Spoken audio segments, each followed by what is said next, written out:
Welcome sa bagong tutorial video mula sa RoboForex. Ngayon, ipapaliwanag namin kung ano ang ibig sabihin ng invalid account login error. Step 1. Kumonekta sa iyong trading account. Piliin ang file, pagkatapos ay i-click ang Login to Trade account. Sa login, ilagay ang iyong account number. Sa field na password, ilagay ang password ng iyong trading account. Sa field na server, piliin ang tamang server para sa iyong account. I-click ang Login button.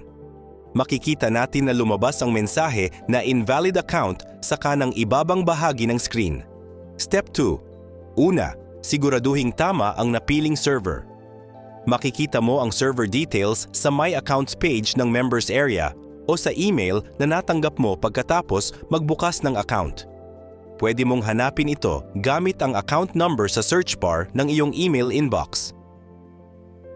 Step 3. Kung tama naman ang napiling server, subukan mong i-type ng mano-mano ang password o i-copy-paste ito. Siguraduhing walang extra spaces o maling characters. Step 4. Kung hindi pa rin makakonekta, pwede kang mag-set ng bagong trading account password sa iyong members area. Pumunta sa Accounts tab, i-click ang Change Password.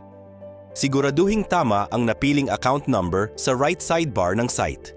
Step 5. Kumonekta muli sa account gamit ang bagong password.